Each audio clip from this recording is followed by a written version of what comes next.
Good morning. My name is Kel Francisca Tejada. I'm 28 years old from Cavite, Quezon. I'm a registered nurse, year 2015, and I'm working at Lucena MMG for 7 years. And afterwards, I've been at an operating room. I experienced a lot of cases, different cases. It helped me to grow as a person, and it helps me to develop my critical thinking, to be a multitasker, and develop ideas that outside the box.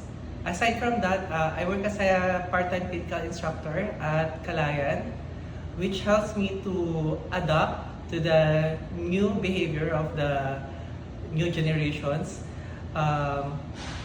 For this, I firmly believe that this will help me to grow as a person. Okay. For our lecture will be based on the routine from the operating room. What scrub nurse and circulating nurse are expected to do. So first, when you are at the operating room as a scrub nurse, you have to check the consent for the operation. So this consent will be verified through doctor's order. So let's assume that the patient is scheduled for CS with BTL. First things first is we look into patient's chart. Then afterwards, kapag na-check na natin sa doctor's order, ang order ng CS with BTL, we check kung sino yung mga entourage natin. For example, ang entourage natin is Dr. Kalayan, Dr. X, Dr. Y, Dr. Z, and Dr. L. Usually, when we say CS with BTL, it consists of 4 doctors: surgeon, assist, anes, and pedia. So afterwards, na ma-check na natin siya sa doctor's order, i-verify natin kung tama yung consent na pinirmahan nila. Kasi usually ang mga pasyente minsan, pumapayag lang sila sa CS. Pero nag-refuse sila sa BTL. BTL stands for bilateral tubal ligation. It's a surgical contraceptive. So usually dapat dalawa ang consent dito. Isa sa CS, isa sa BTL. So dapat ang mag-ano sa kanila, ang mag-witness is husband. Kasi ayon sa ethics and Bible, ang sabi doon is kung anong pag-aari ng asawa ay pag-aari, kung anong pag-aari ng lalaki ay pag-aari ng babae kapag sila ay under na ng legal na marriage.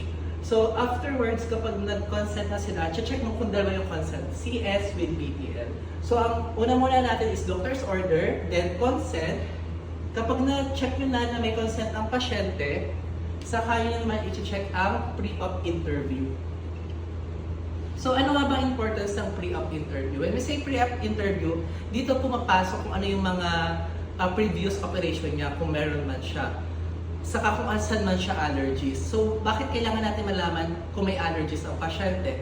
Kasi may time na may mga gamot na hindi pwedeng i-take ng allergic na pasyente. For example, ang pasyente is allergic sa seafoods. Hindi siya pwedeng mag-take ng mga meds or na nagko-contain ng iodine. Or ang pasyente is asthmatic. Hindi, may mga certain meds na hindi sa kanya pwedeng ibigay, like ranitidine, Evaprost. Kasi this one will vasoconstrict your lungs and it can lead to death. Then after nun, check mo yung mga medication na ininom niya. Usually kapag pre-op, hindi tayo schedule for operation, hindi tayo nagbibigay ng mga meds na blood thinners. Why? Ba't hindi tayo pwedeng magbigay ng blood thinners?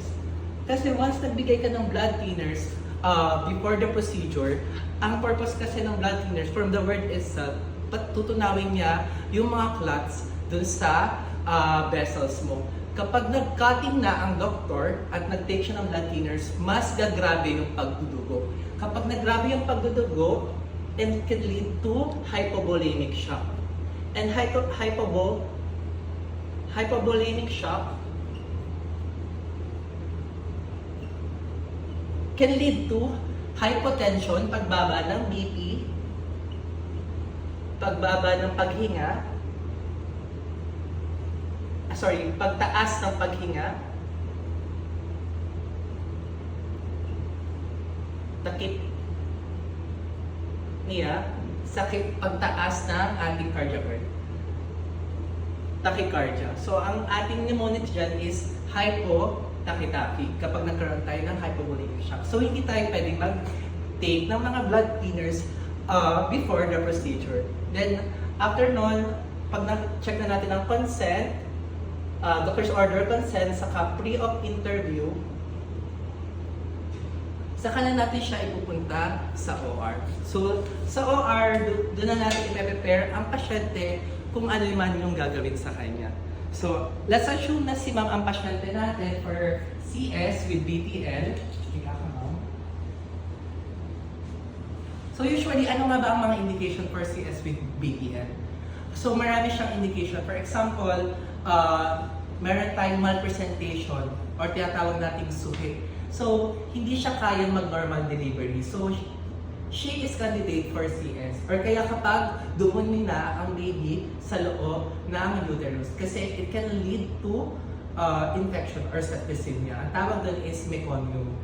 And aside from that, ano pa ba ang mga kailangan natin i-check? Ano ba ang mga indication for CS? Kapag tumataas ang BP. Kapag kasi tumataas ang BP, ang tawag natin doon is tawag dito, eclampsia. So kapag tumataas ang BP natin, once na nag-cut tayo sa pasyente, mas intense ang bleeding. And aside from that, sa pagtaas ng bleeding, pwede rin ang pasyente makadevelop ng seizure. So ang tawag doon is high-risk pregnancy or under the category siya ng eclampsia. So, or kaya naman cord coil. Yung cord ay, for example, ito yung baby, pumulupot na sa leeg ng baby, yung cord. So, hindi siya pwede mag-undergo ng normal delivery. Or kaya naman, prolong ang labor. So, since si ma'am, CS with BTL, let's assume na kaya siya CS with BTL kasi siya ay nagkaroon ng prolong labor. Masyadong matagal ang labor. Kasi once na nagpo-prolong ang labor, pwede tayo magkaroon ng fetal distress. When we say fetal distress, ang baby is pwedeng mamatay. Kasi ang pinoprotektahan natin sa CS with BTL is not only the mother but also the baby.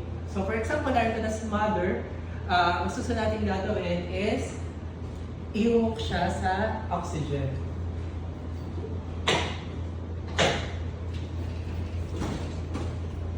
So sa operation, kapag nag-opera tayo, kailangan isusupport natin ang lungs. Kasi ang mga binibigay na anesthesia sa mother is nakaka-cause ng respiratory distress. So, let's assume na meron tayo dito oxygen. So, ipuput natin dito yung oxygen connected sa anesthesia machine. Ang anesthesia machine ang mag-serve ng kanyang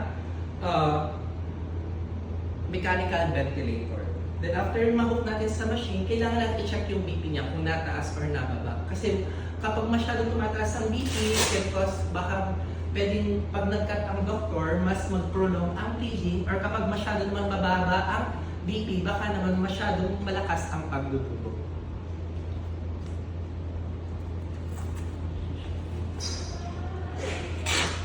So, yan. Hook the patient to the cardiac monitor, sa BP, saka sa ating pulse ox para ma-determine ang kanyang oxygen saturation sa katawan.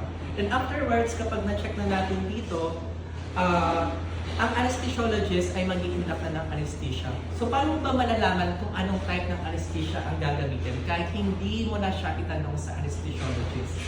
So, for example, Danny, talikod ka. Dito.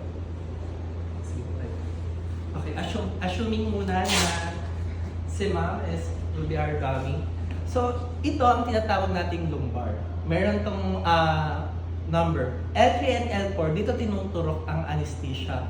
Dito nagtutusok ng spinal anesthesia. So, para malaman mo kung ano ang mga anesthesia na gagawin sa kanya, mula L3 L for pataas,